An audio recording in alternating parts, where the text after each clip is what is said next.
Hey brand builders, my name is Mash Ponigala. Today's topic is niching down.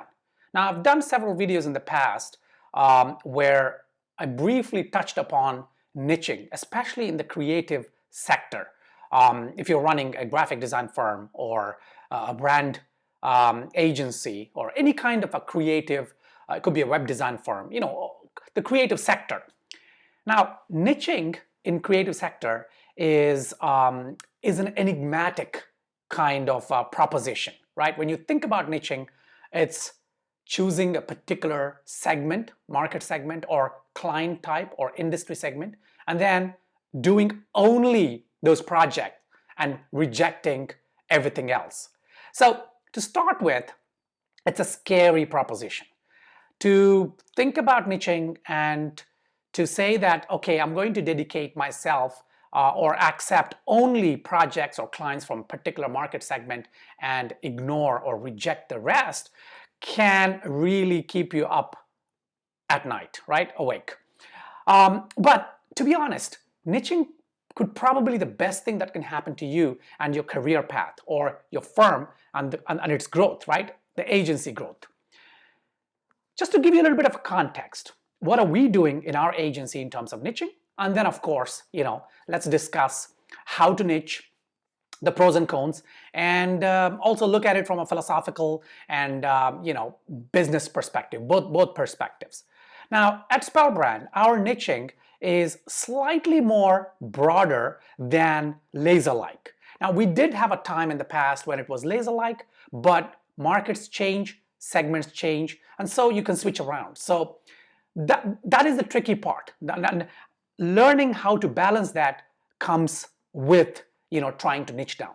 Now in our case, we sort of niche, our niche is more of our lifestyle brands, right? So that's why I said when it is slightly broader. And lifestyle brands in the sense, specifically, we're looking at fashion, clothing, apparel kind of market segments. Those are our, I would say, predominant niche. Then we also have little bits and pieces that are peripheral. And they fall under the lifestyle kind of category. And of course, yeah, you could say, well, lifestyle is pretty huge. But lifestyle for us comes from this perspective of clothes, eating, and a little bit of entertainment. So these three pillars form the lifestyle sector, at least in our case. And listen, niche is defined by you, right? Niche is not something that is out there and you have to stand up to that standard, right? There's no benchmark there. You set the benchmark. You decide what a niche is in terms of how you operate and so on. And I'll talk more about that after this discussion on our niching.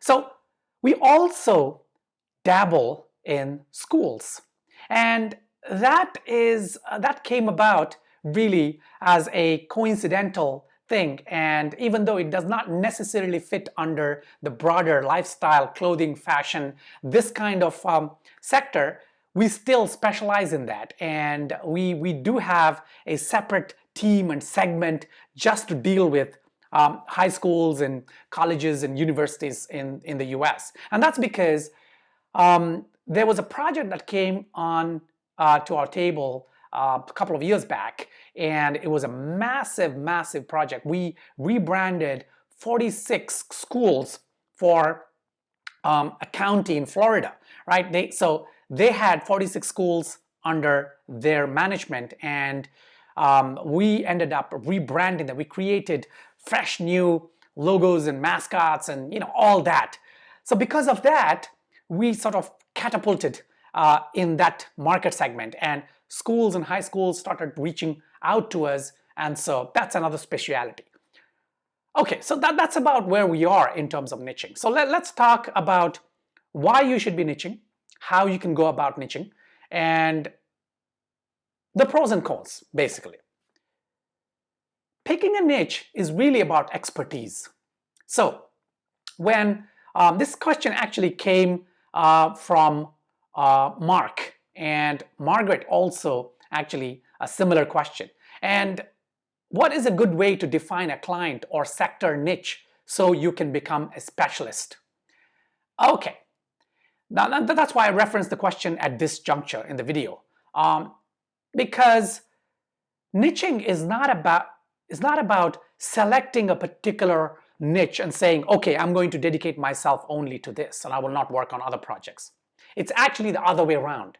You need to identify your expertise. You need to identify the niche where you have an expertise and you also enjoy it, right? Just like just now I was saying, the school thing, it did not start out as a niche, but it is now, and it's becoming a bigger part of our agency because we enjoy that niche.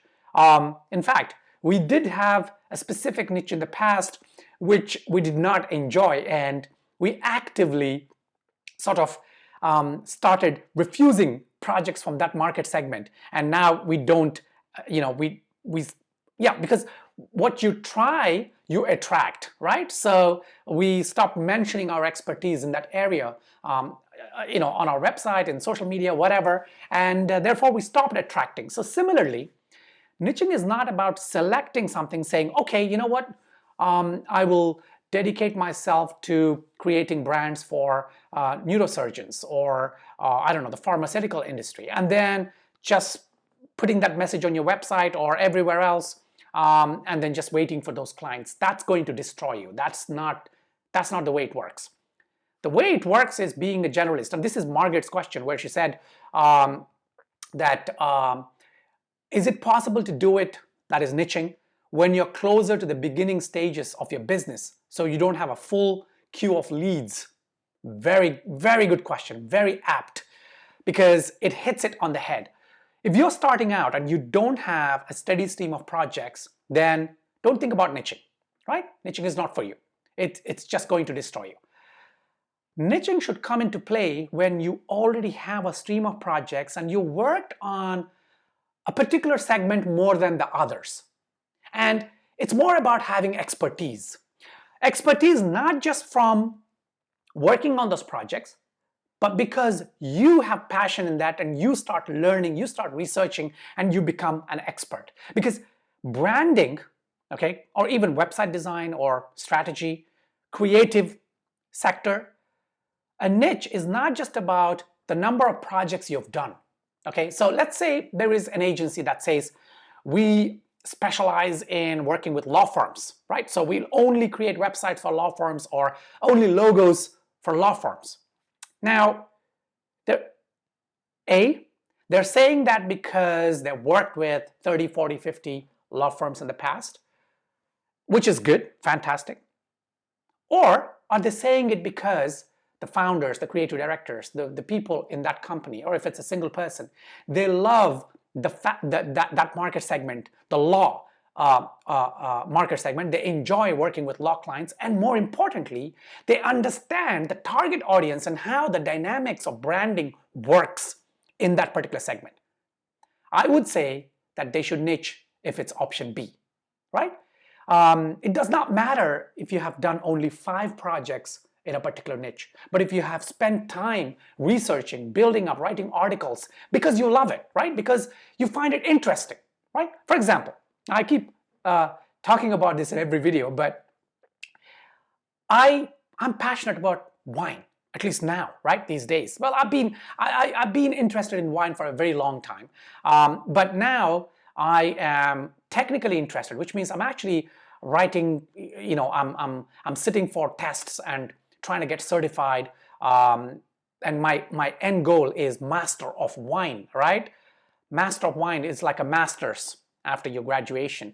But the reason I want to do it is not because I want to go into that industry and become a sommelier or run a restaurant or run a vineyard or something like that. No. Maybe I might do some business in that down the line because I'm an entrepreneur and I have an incubator where we invest in startups and things like that. But the reason is because I want to know everything there is to know about it. And in yesterday's video, I showed that, and I'm going to show you again. I have huge books, right, on Atlas and wine, and so these are my casual reading. and my technical reading too. So with that passion, even though I've done maybe, or we've done in our company 2 or 3 or 4 projects in the wine sector, I may decide to niche down on the beverage industry down the line because of the passion, right? Niching is where you're adding value to that market segment than other market segments. It is not about your design speciality for that market segment, because at the end of the day, to be honest, designing a logo or a website for a vineyard is probably the same as designing a logo or a website for, I don't know, a high school. I know. You're going to be like, whoa, hang on. How is this the same? I'm talking about design principles, right? Not specifics, right? And fundamentals are usually the same. The difference comes when you know a little bit more about the wine market or winemaking, vineyards, the wine industry, labels, than, let's say, high schools or a financial institution or a law firm. So your knowledge of that segment will enable you to give better solutions for that market segment. Now, let's say that 2 clients come to me. One is a law firm, the other is a wine auctioneer, right? A company that buys fine wine and then auctions them for higher prices, right? If these 2 clients come to me and we take up both the projects, do you know what? I can guarantee you that the wine project is going to come out better in terms of value. Now, I'm not saying that law firms should not contact us, right? Maybe I'm burning my fingers here, but I'm trying to be honest and transparent, because I do not have the same passion for the law or the law sector as I have for the wine market segment. So when I'm creating a strategy, when I am probably ideating, trying to create a brand identity, or whatever it is, anything creative, my passion will add more value to it. So that's why niching is about your passion and your expertise. Then comes the number of clients you work with, and then comes the decision to say, okay, now I'm going to double down. This is it. From here on, I'm going to focus more on this. But to be honest, it never happens on a particular day.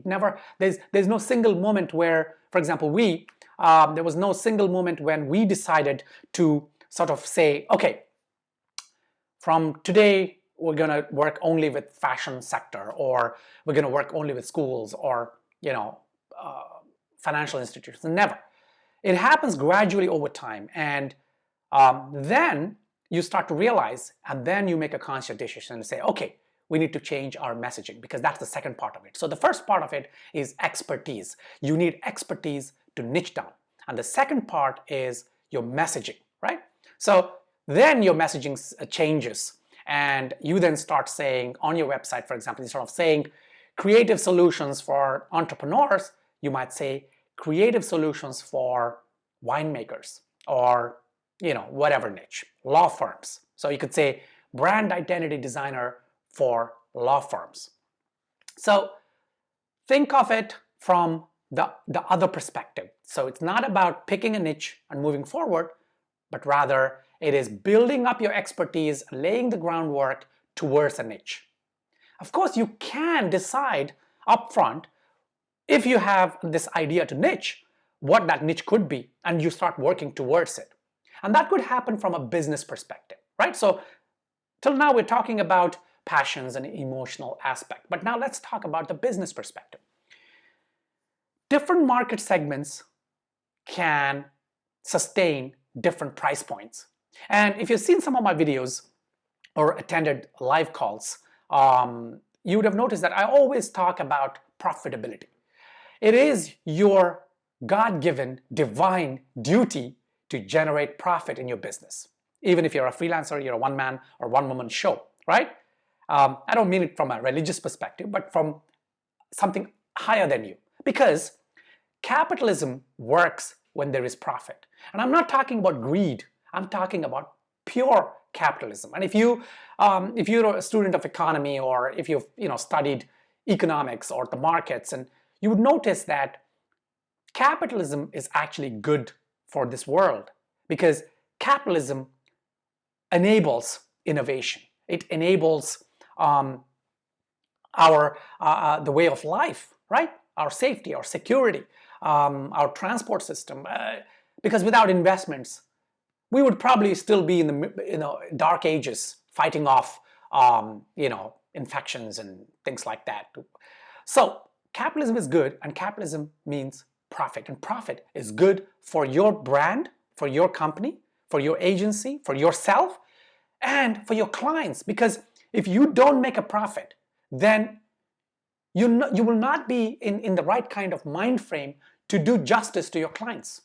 And that's what I say, when clients are looking for the cheapest option out there, unless it's a valid reason where they literally don't have any money, right? So they have a credit card and there's a $2,000 balance on it, or $2,000 on it, and they need to get a logo, get a website, and all that, then yes, yeah, okay, they're looking around, but when clients have sufficient budget, and yet they're trying to find the cheapest designer out there, this is what I tell them, that you're doing yourself a disservice, because by paying the designer less, you're not going to get full value from them.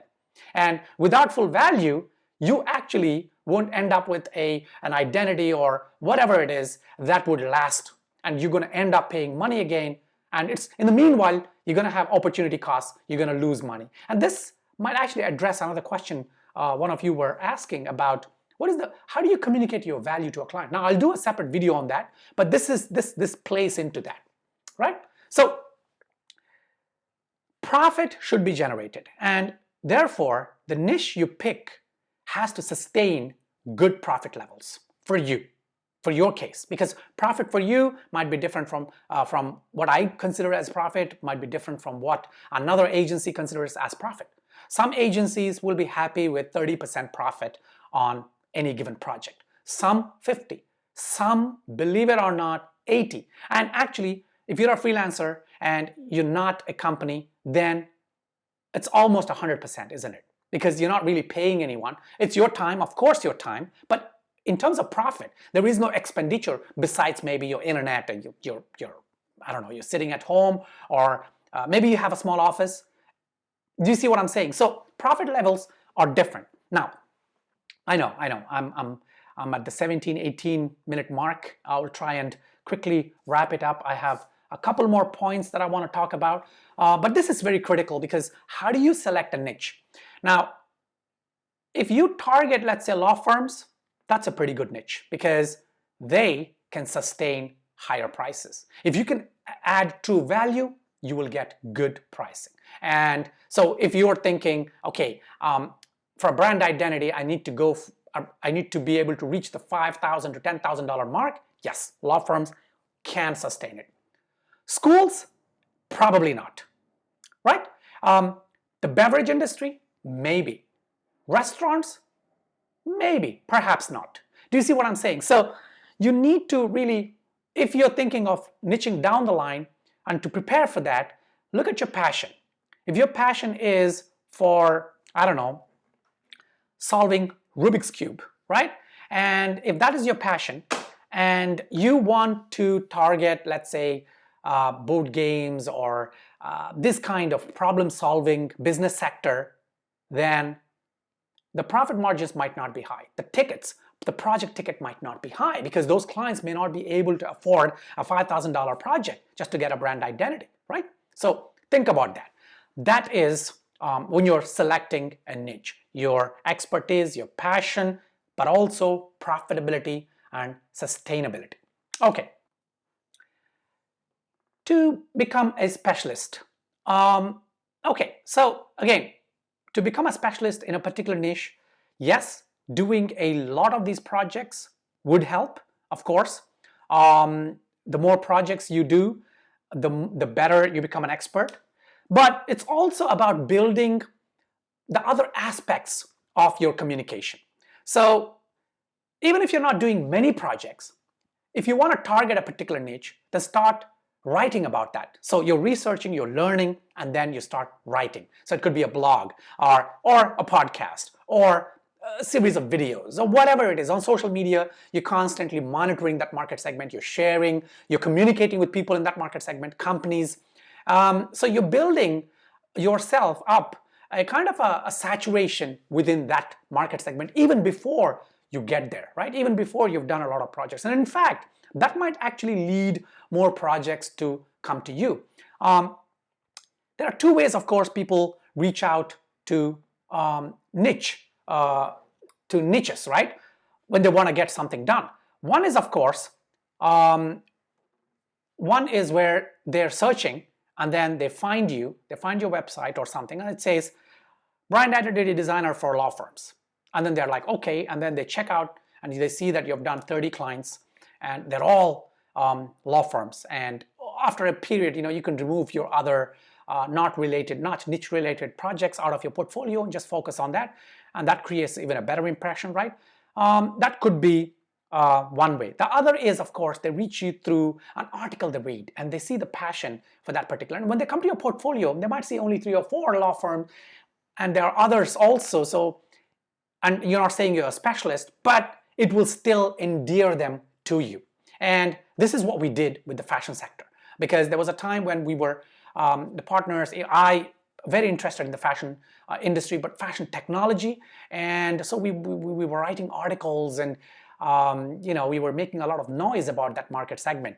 And that attracted companies, startups, even individuals launching their fashion brands. It attracted them like honey. And we were then able to translate our passion and our expertise and give them great value. And because of that, of course, our portfolio predominantly started having, even now, if you look at a portfolio, a lot of it is fashion, kind of apparel, and of course, lifestyle related. Travel is one, beverages, restaurants, all these. It's almost like a fine living. And so our niche is fine living, and wine will come under that. So don't be surprised if we start, we already are working with some really good brands in that segment. In Napa Valley, in Oregon, we're working with a couple of others, one from New Zealand. So down the line, you never know, 2, 3, 4 years down the line, you might see that we are actually focusing just on the segment. Who knows? You never know, right? So these are the different things. And I know I took a long time to answer a simple question, but this is not just to answer your specific question. I wanted to just talk about niching and different ideas behind it, because you will find articles online, a ton, with say nine ways to niche down, and then they have. So this is not steps. This is more about the mindset, because my whole thing is derived from strategy and mindset. I'm big on that, and I believe that mindset should be set, and the rest will follow. So I hope you enjoyed this video. If you have any questions about it, any specific questions to your particular thing, leave a comment below, or just hit me up personally, direct message me if you think it's a bit delicate, and I will try and answer them. All right, till my next video, take care.